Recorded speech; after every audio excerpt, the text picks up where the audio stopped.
Ça fonctionne là. Voilà, bonjour à tous. Et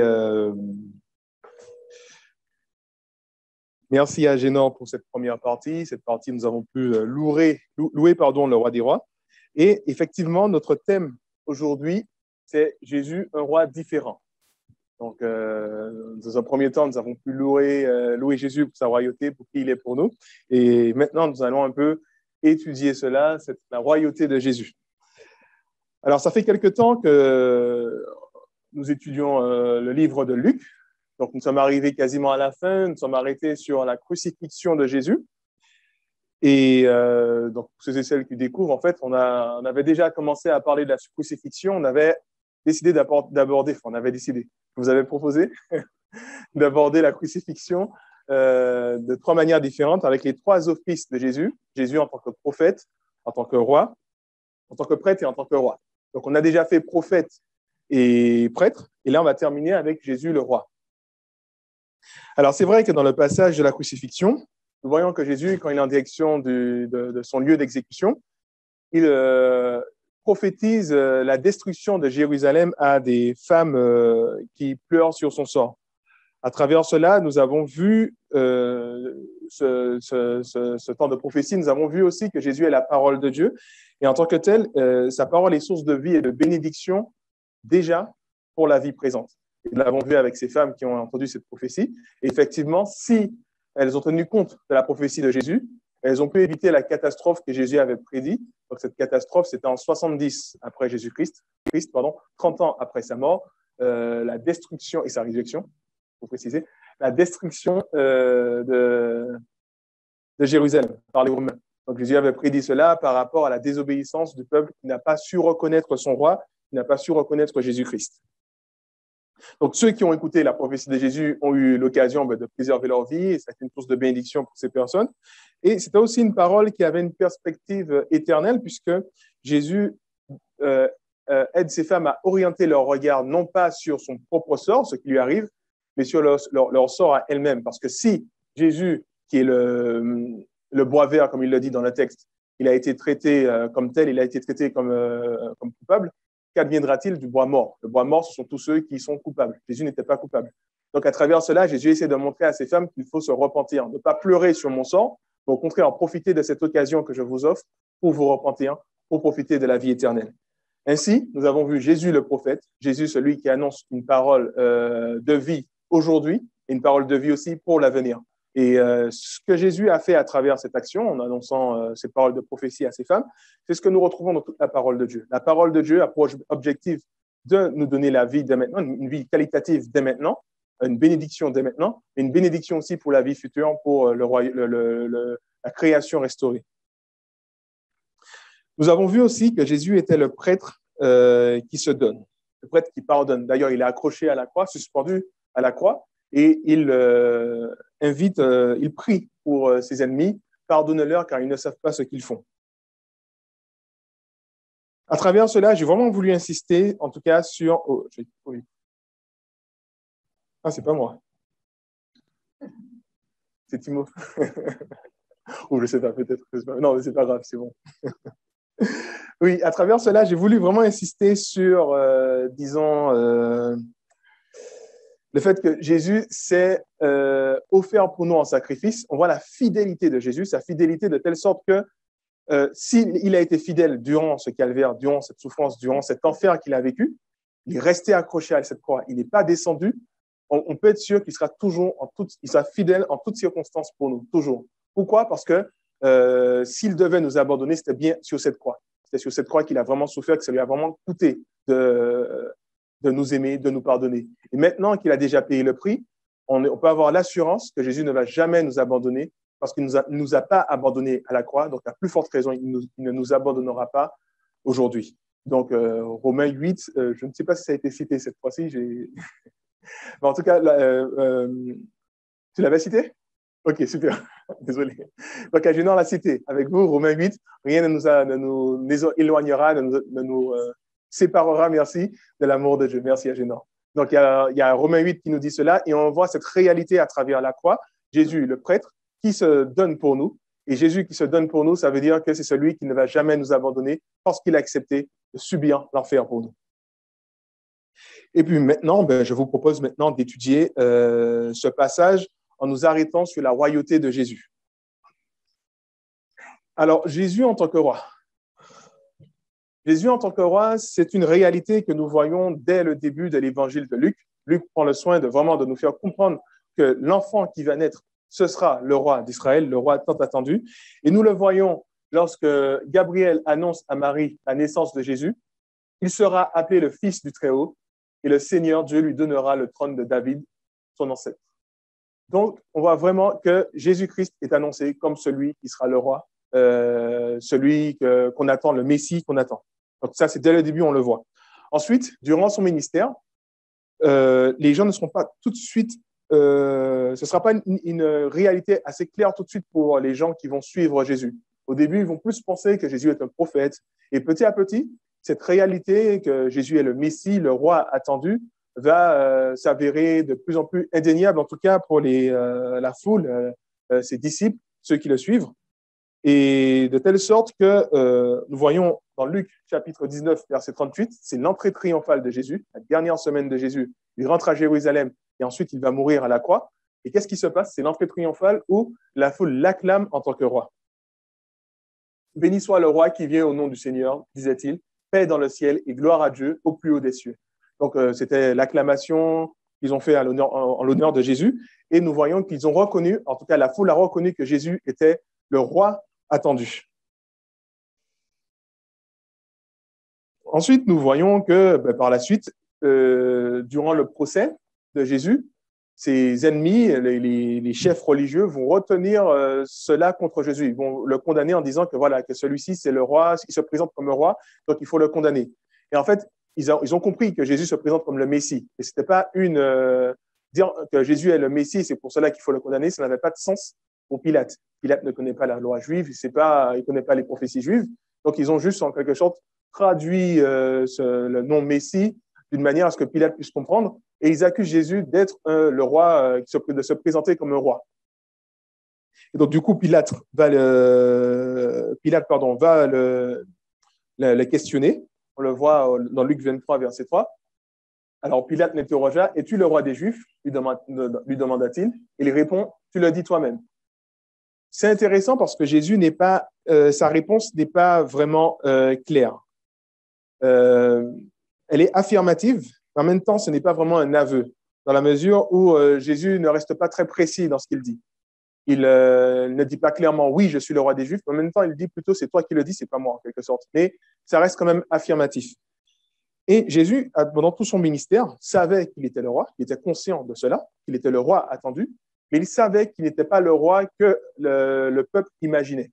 Donc, de ce fait, il a toujours essayé de garder une distance avec cette idée qu'on se faisait de lui en tant que roi. Les gens s'attendaient à un roi d'une autre manière, un roi selon ce monde, et Jésus n'est pas un roi selon ce monde.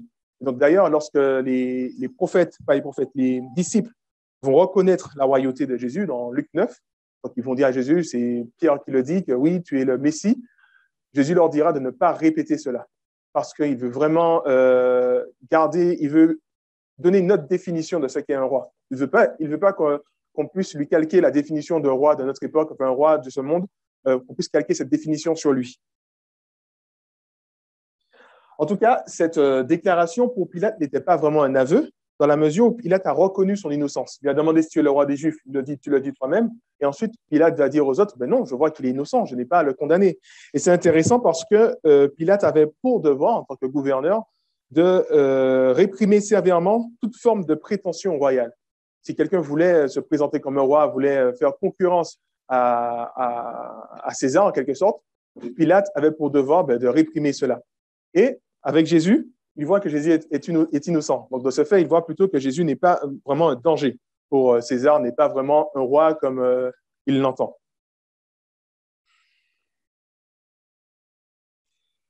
Donc, nous voyons que Jésus ne renie pas sa royauté, mais reste volontairement imprécis, comme je vous l'ai dit, pour toutes ces raisons, parce qu'il a une autre définition de la royauté. Et il dira dans un autre évangile à Pilate, le même procès, mais dans un autre évangile à Pilate dans Jean, « Mon royaume n'est pas de ce monde ». Donc, on voit vraiment que l'idée que Jésus, on voit que le royaume de Dieu, qui est radicalement différent des royaumes de ce monde, que ce soit par son origine ou par son fonctionnement, son mode de fonctionnement. Le royaume de Dieu est totalement différent. Autrement dit, Jésus dit en substance, oui, je suis le roi, mais pas comme vous l'entendez. Donc, ce sera, comme je vous l'ai dit, le chef d'accusation qui sera retenu contre Jésus. C'est ce qu'on va placarder, en tout cas, sur sa croix. Celui-ci est le roi des Juifs. Et même si Pilate a reconnu son innocence, et pas que Pilate, Hérode, en fait, plein de personnes ont reconnu son innocence, en tout cas.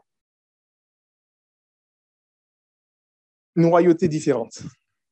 Dans le passage qui nous intéresse, donc le passage qui va être l'objet de notre étude ce matin, nous voyons que Jésus est suspendu à la croix et ses ennemis se moquent de lui, différentes personnes.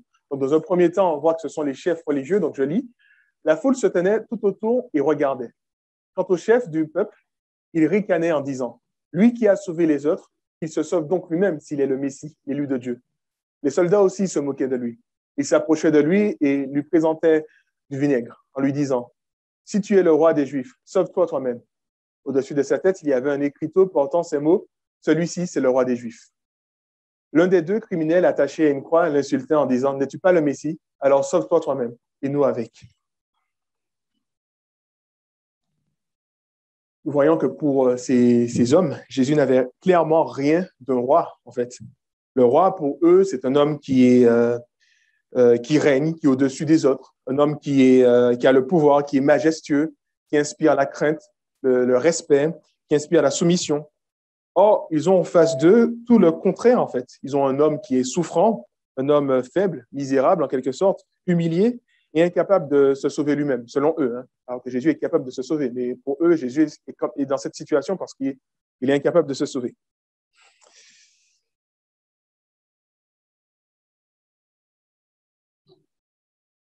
Donc finalement, si Jésus est un roi, pour eux, c'est peut-être un roi manqué, un roi qui a raté son coup, qui n'a pas pu être reconnu par ses sujets. Et d'ailleurs, les disciples aussi se sont dit, peut-être qu'on s'est trompé finalement. Peut-être que Jésus n'était pas le roi parce que ce n'était pas la conception qu'ils se faisaient du roi, les disciples. Et on le voit dans le chapitre suivant de notre texte, le chapitre 24, après la résurrection de Jésus. Jésus rencontre ses disciples. Alors, ses disciples ne vont pas le reconnaître pour toutes sortes de raisons, mais ils ne vont pas le reconnaître. Et Jésus leur demande, mais qu'est-ce qui s'est passé? Et ils disent, entre autres, nous avions espéré qu'il était celui qui devait délivrer Israël. Donc, Jésus était celui qui devait délivrer Israël. Mais hélas, voilà déjà 3 jours que tout cela est arrivé. Donc, pour les disciples, Jésus n'est pas le Messie. Parce qu'il est mort il y a 3 jours et il n'y a rien qui s'est passé par la suite. Donc, du coup, ils se sont dit, peut-être qu'on s'est trompé. Et pourtant, Jésus est le Messie, le roi des Juifs, mais pas seulement le roi des Juifs, mais le roi de toute la création. Et on peut se demander qu'est-ce que les accusateurs ou peut-être les disciples de Jésus n'ont pas compris en ce qui concerne la royauté de Jésus. Et c'est ce que nous allons continuer à essayer d'étudier. Et pour ce faire, pour comprendre la royauté de Jésus, il faut comprendre le mode du fonctionnement du royaume de Dieu. De ce fait, je vous propose de lire le passage juste avant au chapitre précédent, chapitre 22, où il y a une dispute entre les disciples en ce qui concerne la grandeur, celui qui est le plus grand. Les disciples ont une vive discussion. Il s'agissait de savoir lequel d'entre eux devait être considéré comme le plus grand. Jésus intervint. Les rois des nations, dit-il, dominent leur peuple et ceux qui exercent l'autorité sur elles se font appeler leurs bienfaiteurs. Il ne faut pas que vous agissiez ainsi. Au contraire, que le plus grand parmi vous soit comme le plus jeune et que celui qui gouverne soit comme le serviteur. À votre avis, qui est le plus grand? Celui qui est assis à table ou celui qui sert? N'est-ce pas celui qui est assis à table? Eh bien, moi, au milieu de vous, je suis comme le serviteur. Jésus est en train de nous présenter le mode de fonctionnement du royaume de Dieu en tant que roi. Là, dans un premier temps, nous voyons que Jésus donne une description des royaumes de ce monde. On peut voir que les royaumes de ce monde, finalement, sont... les hommes utilisent la domination, l'autorité, le pouvoir, même l'influence, dans un but égocentrique, c'est-à-dire dans une quête de satisfaction de leurs propres intérêts, une quête d'accomplissement personnel. Donc, j'ai le pouvoir et ça me permet de m'accomplir, de m'élever, de vivre, enfin voilà quoi, de me réaliser en quelque sorte. Ainsi, avoir le pouvoir, ils ont le pouvoir pour se faire du bien, d'abord pour eux en fait. Et c'est intéressant parce que Jésus nous dit qu'il y a aussi les bienfaiteurs qui exercent une autorité. Et ces bienfaiteurs, en fait, ce sont ceux qui vont faire du bien, mais toujours dans le but, non pas de simplement faire du bien, mais dans le but d'avoir un pouvoir, une certaine ascendance sur les autres, en fait. Et tout cela, c'est motivé par cette vision un peu égocentrique de l'homme. Donc, cette motivation s'inspire du fait qu'il se pense plus important que l'homme en général, égocentrique, l'homme centré sur lui. Donc, égo, moi, centrique, donc centré sur moi, l'homme qui est le centre de tout. Cela s'inspire du fait que l'homme, dans cette condition, se considère plus important que les autres et de ce fait se voit comme celui qu'il faut suivre, celui qu'il faut admirer. Et ça, c'est ce que nous retrouvons dans le monde, dans notre monde. C'est ça, là, en quelque sorte, comme ça que le monde se construit chez nous, en tout cas sur Terre. C'est cette idée égocentrique. Chacun essaie de dominer l'autre, en quelque sorte.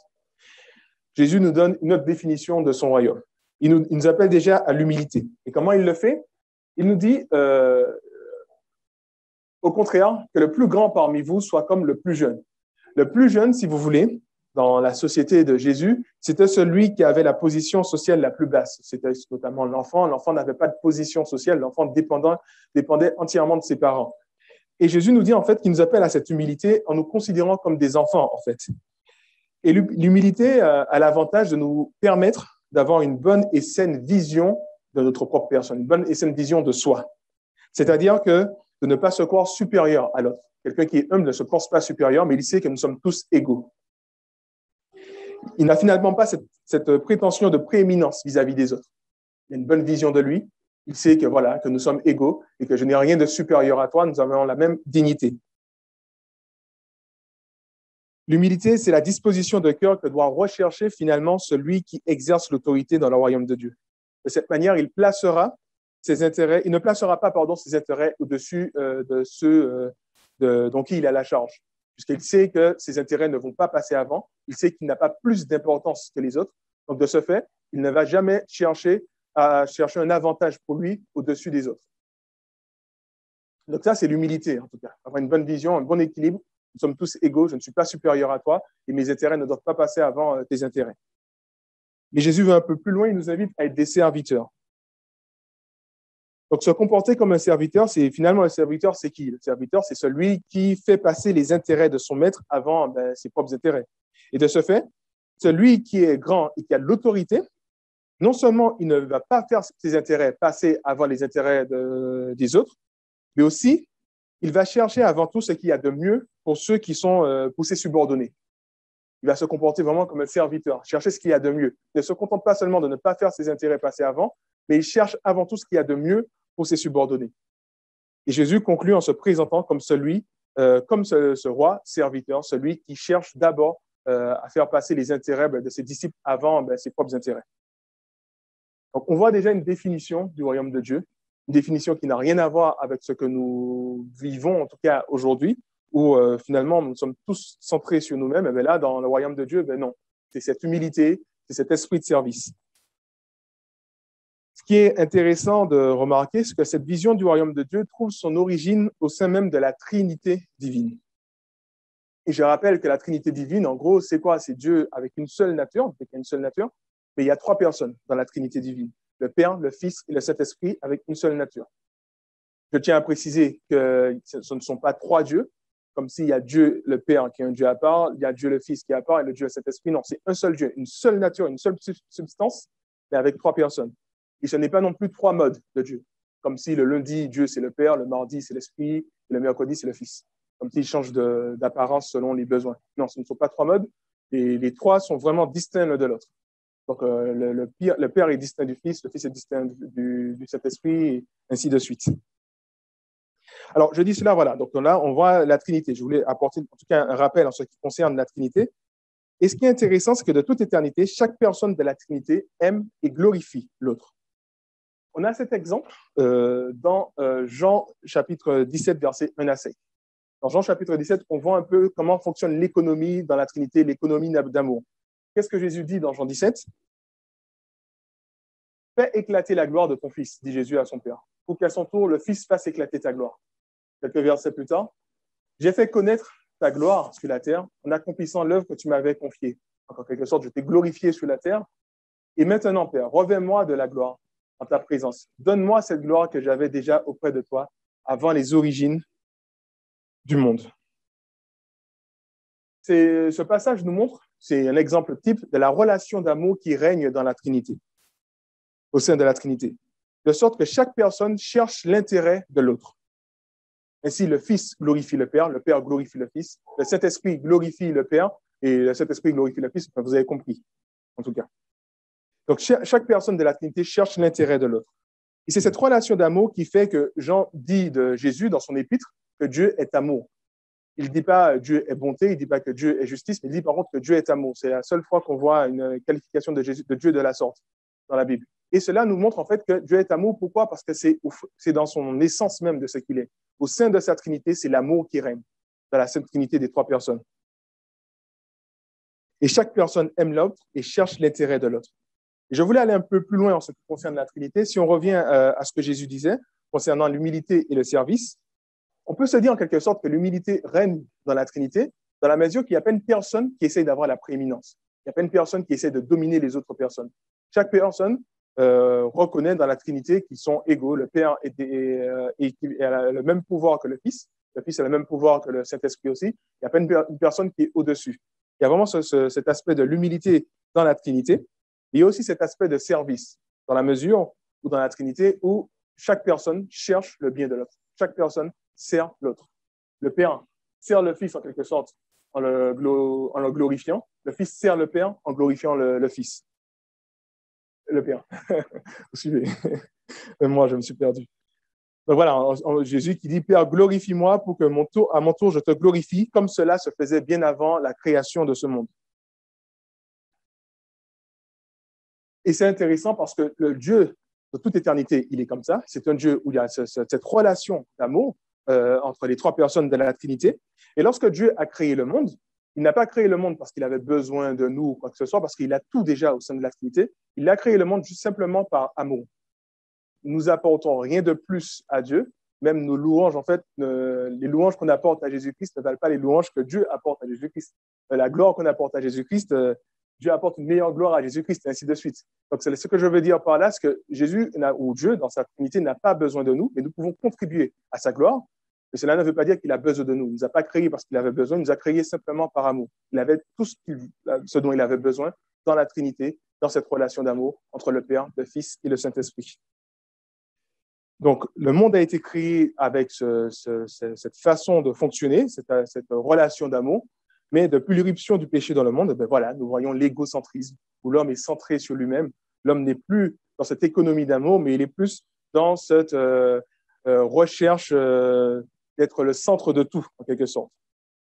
Et nous voyons les conséquences par rapport à cela, tout ce que nous vivons aujourd'hui, les souffrances, les divisions, les divorces, même aujourd'hui dans la société, on voit ceux qui sont anti-vax, ceux qui sont pour le vaccin, et les anti-vax sont reprocher aux ceux qui sont pour le vaccin de ne pas... Enfin, en tout cas, ceux qui sont contre le vaccin vont reprocher peut-être au gouvernement de ne pas être clair. Et ceux qui sont pour le vaccin vont reprocher à ceux qui refusent le vaccin d'être égoïstes. Donc voilà, chacun essaye de travailler pour son propre intérêt et ça crée en quelque sorte des divisions. Et on voit aussi des divisions beaucoup plus... avec des conséquences beaucoup plus graves en Afghanistan, en Inde, dans les différents pays où on voit vraiment qu'il y a des crises et tout. Et toutes ces crises sont liées au fait que l'homme est centré sur lui-même. Il n'y a plus cette relation d'amour, cette économie d'amour. Donc, Jésus nous montre, en tant que roi, l'essence même de l'éthique du royaume de Dieu. C'est l'amour. En ne cherchant pas à satisfaire ses propres intérêts, mais les nôtres. Et cela est d'autant plus remarquable lorsque nous réalisons et que nous savons certainement que rien n'obligeait à Jésus à mourir à la croix pour nous. Il n'avait pas forcément d'intérêt à mourir pour nous à la croix parce qu'il avait dit à tout ce dont il avait besoin dans la Trinité, avec le Père et l'Esprit. Et donc, Dieu, dans sa personne, n'avait pas besoin de mettre en place ce plan du salut qui lui a coûté si cher, parce que le Père a dû donner son Fils qu'il avait de plus cher. Donc, il y a vraiment cette idée où Dieu a accepté de mettre en place ce plan du salut pour nous, avant tout pour notre intérêt, en quelque sorte. Et Jésus, sur la croix, c'est l'expression d'un amour totalement désintéressé du roi. Ce roi des rois, ce roi au-dessus de tout, mais quel est le roi quelle définition qu'on donnera du roi du royaume de Dieu? C'est l'exemple de Jésus. C'est celui qui est venu pour servir. C'est celui qui aime, qui cherche d'abord l'intérêt des autres. Et il le fait parce que c'est l'économie de son royaume. C'est comme ça que ça fonctionne. C'est avec cette relation d'amour. C'est ce qu'il y avait déjà depuis de toute éternité en Dieu. Et c'est ce qui se vit aussi, ce qui est censé se vivre dans la création. Donc, comme je l'ai dit, la croix qui est la définition de ce qu'est le Messie roi, qui aime ses sujets, qui est prêt à prendre leur place, à prendre leur condamnation pour mourir pour eux afin de leur accorder la vie. Et c'est ce que Jésus fait pour nous dans ce rôle où il ne cherche pas son propre intérêt, mais il cherche d'abord notre intérêt. C'est ce qu'il faisait déjà dans la Trinité. C'est ce qui se fait déjà dans la Trinité. À travers cela, je voulais vous apporter peut-être quelques applications pour nous. Et c'est vrai que, voilà, déjà, Dieu nous offre cette possibilité de rentrer dans ce royaume d'amour. Donc, si vous ne connaissez pas le Seigneur, vous n'êtes pas rentré dans cette économie d'amour, dans ce royaume renouvelé, ce royaume restauré, vous avez encore cette possibilité de le faire.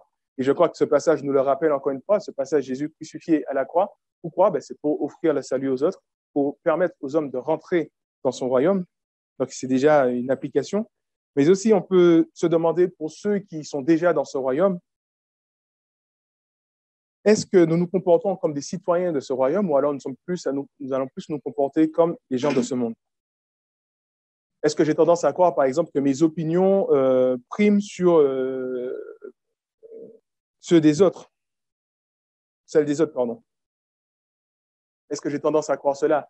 Et c'est assez intéressant parce que dans les discussions qu'on peut avoir dans la vie de tous les jours, notamment quand ce sont des vives discussions, on ne discute pas pour essayer de comprendre l'autre, on discute plutôt pour essayer d'avoir raison, surtout dans les disputes. Hein. Et peut-être que ça arrive dans les couples aussi, et les enfants aussi, peut-être, voilà, à tout degré, on peut vivre cela. Et finalement, on ne cherche pas forcément à comprendre l'autre, mais on cherche à avoir raison parce qu'on est égocentrique, centré sur nous-mêmes. Et je pense que j'ai plus raison que toi, parce que c'est moi déjà. Et voilà, donc tais-toi et écoute-moi en quelque sorte. Et quand tu parles, en fait, j'écoute pas vraiment ce que tu dis. J'essaye de trouver juste des arguments qui vont appuyer le fait que j'ai raison. Voilà. On le voit déjà, donc c'est une question qu'on peut déjà se poser, même dans nos disputes, parce qu'on est amené encore à se disputer. Donc, essayez d'y repenser la prochaine fois que vous allez vous disputer avec quelqu'un, ce qui est dommage. Et ensuite, est-ce que je place mes intérêts au-dessus des autres? C'est une autre question aussi qu'on peut se poser. De telle sorte que mon prochain, finalement, ne devient pas quelqu'un que j'aime de manière désintéressée, mais que j'utilise pour arriver à mes fins. De ce fait, je t'exploite, je t'utilise. Donc, ça peut se voir de deux manières. Soit dans une forme d'exploitation, parce que j'ai un rang au-dessus. Donc, ceux qui me sont subordonnés me servent, sont là pour ma satisfaction, pour mon accomplissement. Si je suis au travail, c'est pour ma promotion. Donc, je m'en fiche un peu de mes subalternes, parce que je pense d'abord à moi. Et ça se voit souvent dans les grandes entreprises où, par exemple, il faut revoir la structure de l'entreprise parce que voilà, il y a un manque d'argent. Et peut-être au lieu de diminuer les millions de dollars que le chef d'entreprise gagne, on va supprimer des postes. Alors que peut-être s'il gagnait peut-être 50 millions par an, il aurait pu descendre peut-être à 10 millions par an et conserver des postes. Ben non, ça ne se fait pas comme ça. Il va d'abord penser à lui et supprimer les postes. Donc, ça se voit dans les entreprises, mais ça se voit aussi dans toutes les relations de la vie, en fait. Cette idée où si j'ai une relation, si j'ai une supériorité par rapport à toi dans mon rôle, je vais utiliser cela pour pouvoir satisfaire mes propres désirs. Mais il y a une autre façon de vivre cela, le fait d'utiliser les autres, une façon un peu plus subtile. Je dirais que c'est de manifester de la générosité, d'être gentil avec les autres, d'être doux, d'être patient, rempli d'affection, rempli d'attention. On se dit, waouh, c'est une bonne personne, t'es vraiment gentil et tout. Je dis, ouais, merci, ben, continue encore à me glorifier. Tout que je suis gentil, c'est vrai. Ah, c'est vraiment cool. Ouais, je suis patient, c'est vrai. Regardez-moi, je suis patient. Et du coup, ben, voilà, on pense qu'on est une bonne personne. En fait, en réalité, on utilise les autres pour, en quelque sorte, nous glorifier. Et en fait, on pense que ma personne, en fait, au fond, je pense que ma personne est meilleure que la vôtre et vous devriez m'admirer. Donc, admirez-moi en quelque sorte parce que je suis gentil et tout, voilà. Donc, voilà, c'est un peu le système de notre société. Et je crois qu'en tant que chrétiens, nous sommes sensibles et nous tombons souvent dans ces travers, en quelque sorte. Et c'est à nous vraiment de faire attention par rapport à cela, pour être vigilants. Jésus nous rappelle encore une fois à travers la croix que ce n'est pas ce qu'il a fait. Il était suspendu à cette croix, on se moquait de lui. Et s'il est resté suspendu à cette croix, c'était pour notre bien. Il ne cherchait pas son intérêt dans toutes ces choses. Il y a une petite citation que j'aime bien de Blaise Pascal que je vais partager avec vous. Je crois que je l'avais déjà citée ici, mais bon. Voilà, c'est Blaise Pascal qui parle Blaise Pascal, c'est un philosophe théologien, mathématicien. Enfin, il est plein de choses, en fait. Il était super doué. Et c'est un homme à peu près du XVIIe siècle, je crois, ou 18, non, 17e, c'est ça Aurélien, 17e siècle. Et, et voilà, il dit quelque chose, il parle du mois haïssable, il dit que si le mois est haïssable, c'est que le monde, alors le mois haïssable, c'est quoi? Le mois haïssable, c'est celui qui cache ses défauts, il sait qu'il est mauvais, il cache ses défauts et cherche à se faire aimer injustement. Donc c'est ça le mois haïssable. Et si le mois est haïssable, il nous dit, c'est que le monde est peuplé de millions, voire de milliards de mois, qui veulent chacun se faire le centre de tout. Il en résulte que chaque mois est le tyran et est l'ennemi, et voudrait être le tyran de tous les autres. Donc, des milliards de petits mois, des milliards de petits dieux qui sont là, qui vivent sur cette terre, qui sont en train de se disputer. Ça, ce n'est pas le royaume de Dieu. Le royaume de Dieu ne se conçoit pas comme ça. D'ailleurs, il n'y a qu'un seul Dieu et il n'y a pas cette idée où j'essaie de tout centrer sur moi. Déjà, on le voit même dans la Trinité où c'est le Père qui glorifie le Fils, c'est le Fils qui glorifie le Père. Jésus nous dit dans Jean 15, verset 12, « Voici quel est mon commandement. Aimez-vous les uns les autres comme moi je vous ai aimé. Il n'y a pas de plus grand amour que de donner sa vie pour ses amis. Vous êtes mes amis si vous faites ce que je vous demande. » Autrement dit, Jésus nous dit que nous sommes ces sujets, qu'il est ce roi différent qui donne sa vie pour ces sujets, en quelque sorte. Et nous sommes ces sujets si nous nous comportons comme lui, si nous agissons comme lui. Il dit que voilà, si vous obéissez à mes commandements, vous êtes vraiment mes amis, vous êtes vraiment en quelque sorte mes sujets. Et si vous obéissez à mes commandements, vous vivez dans cette relation d'amour. J'aimerais maintenant juste conclure en revenant un peu sur le thème principal. Ce thème, on a vu les trois offices de Jésus, le prêtre, le roi et le prophète. Et j'aimerais apporter quelques réflexions par rapport à cela et par rapport à nous, de manière générale. Il nous faut déjà comprendre que ces trois offices, à l'initial, c'est la vocation de l'humanité. La vocation de l'humanité, c'est d'être prêtre, d'être roi et d'être prophète. L'homme a pour vocation d'être prophète dans le sens où il est chargé de dire le sens de la création à la gloire de Dieu. C'est-à-dire qu'il voit la création, il voit ce que Dieu a fait et il explique cette création à la lumière de Dieu. Aujourd'hui, ce n'est plus le cas, puisque les hommes vont dire que voilà, on vit dans un monde totalement matériel, donc le matérialisme n'existe pas, ou alors ce sont des esprits qui dirigent ce monde, ou alors il y a plusieurs dieux, ou alors le monde est Dieu en quelque sorte, donc une sorte de vision du monde, on est tous divins, donc il y a plusieurs conceptions, et donc finalement l'homme a raté sa vocation en tant que prophète, et en tant que prophète, nous sommes censés dire la vérité, dire ce à quoi correspond ce monde, et rendre gloire à Dieu par rapport à ce monde en tant que prophète. En tant que prêtre, nous sommes censés présenter le monde et nous-mêmes en une sainte offrande à Dieu.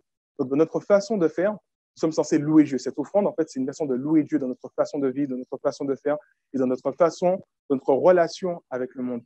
Et finalement, j'utilise ce que le monde la création a à m'offrir. Je sais pas, tout ce que la création a à m'offrir, j'utilise cela à la gloire de Dieu et non pas contre Dieu. On a tendance, comme l'apôtre Paul nous dit, que l'homme a décidé de remplacer le créateur par la créature. Donc, il décide d'adorer la créature.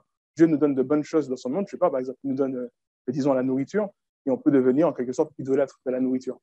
Alors qu'on est censé utiliser la nourriture pour rendre gloire à Dieu. On est censé utiliser notre famille pour rendre gloire à Dieu, utiliser notre travail pour rendre gloire à Dieu, et non pas utiliser notre travail pour prendre la place de Dieu. Vous voyez? Donc, en tant que prêtre, nous avions en tout cas cet objectif de rendre gloire à Dieu dans tout ce que nous faisons.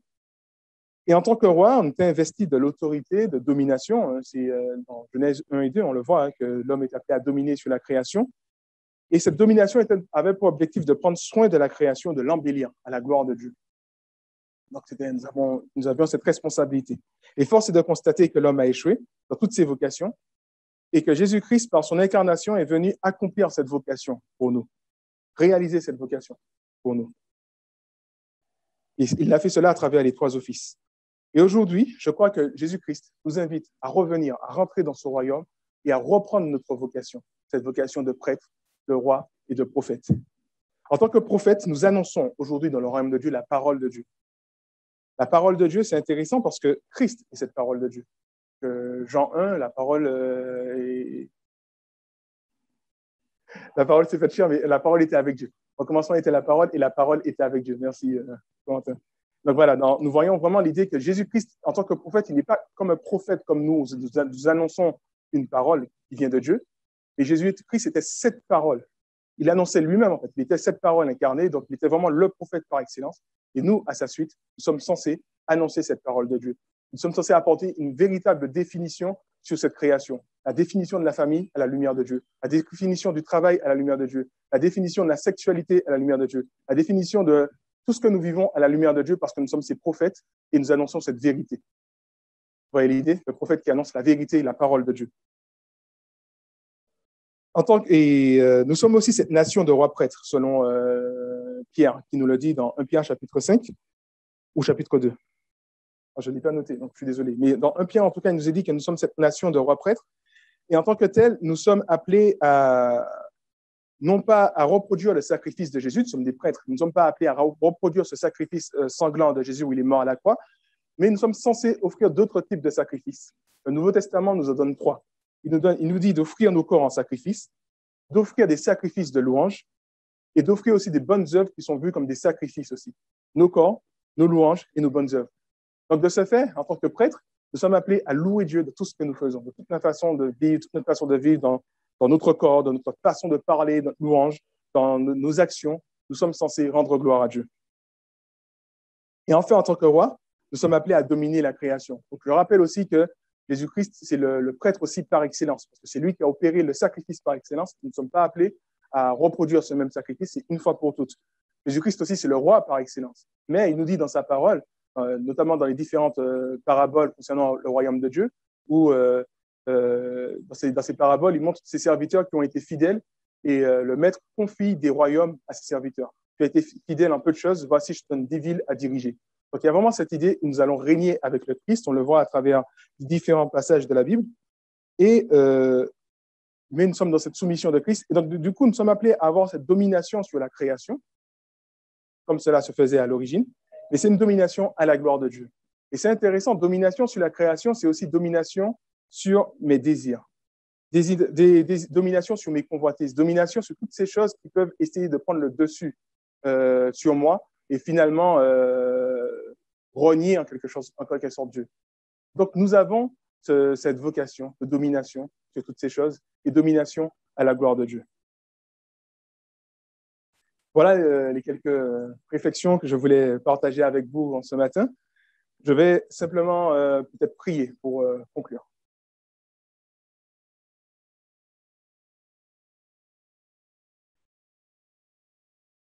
Nous te remercions, Seigneur, pour qui tu es. C'est vrai que nous l'avons chanté et nous le reconnaissons que tu es ce roi des rois, ce roi au-dessus de tout. Et nous te sommes reconnaissants pour ce type de roi que tu es, ce roi plein d'amour pour nous, ce roi qui n'a pas cherché ses propres intérêts, mais qui a accepté de s'humilier pour nous, qui a accepté de subir ce qu'il y avait de pire pour nous, Seigneur. Et nous te remercions pour cela. Nous te remercions parce que tu nous montres finalement un autre royaume, un royaume différent, un royaume qui ne vient pas de ce monde, mais un royaume qui a une économie, qui a une façon de fonctionner qui est différente. Seigneur, je veux te remercier pour cela. Et c'est ce royaume d'amour. Et oui, merci Seigneur, parce que ce royaume d'amour trouve son origine déjà en toi-même, dans ta Sainte Trinité, où les 3 personnes se glorifient, les 3 personnes s'aiment, et les 3 personnes finalement cherchent l'intérêt de l'autre. Et merci pour cela. Et tu veux que nous puissions participer aussi à cette réjouissance, à cette joie dans notre création, en suivant l'exemple, en tout cas, de la Trinité, Seigneur Dieu. En ne cherchant pas à être centrés sur nous-mêmes, mais en aimant notre prochain, en aimant notre Dieu. Donc, aide-nous, Seigneur, à rentrer, à vivre pleinement en tant que citoyens de ce royaume. Aide-nous à nous débarrasser de toutes ces choses qui résistent en nous, ces formes d'égoïsme, ces formes de méchanceté, disons, où nous sommes centrés sur nous-mêmes, nous voulons dominer sur les autres, nous voulons briller plus que les autres. Donc, aide-nous à nous débarrasser de ces choses et à avoir ce cœur humble comme toi tu l'as eu, à avoir vraiment cet esprit de serviteur comme toi tu es ce roi serviteur, Seigneur. Donc, nous avons besoin de ton secours, nous avons besoin de ton aide pour pouvoir changer, pour pouvoir être transformés et pour pouvoir pleinement refléter ton royaume de notre façon de vivre, Seigneur. Merci pour ces 3 offices que tu as confiés à l'humanité, prêtre, roi, prophète. Et je te prie de nous aider à pleinement respecter nos rôles, Seigneur Dieu, en tant que prêtre, roi et prophète. Aide-nous à bien définir cette création, à bien comprendre ce à quoi elle correspond, à être dans la vérité plutôt que dans le mensonge. Et oui, ta parole est parole de vérité. En tant que prophète, nous annonçons une parole de vérité en ce qui concerne notre monde et la création, et ce à ta gloire. Aide-nous en tant que prêtre à te louer, Seigneur Dieu, dans tout ce que nous faisons. Aide-nous en tant que roi, Seigneur Dieu, à avoir une domination qui tend vers ta gloire, Seigneur Dieu, qui te glorifie. Une domination qui fait que finalement, nous avons le dessus sur toutes ces choses qui viendraient peut-être nuire, en quelque sorte, s'opposer à ta gloire, Seigneur Dieu. Donc, aide-nous, bénis-nous, fortifie-nous, Seigneur, afin que nous puissions être transformés à ton image. Amen.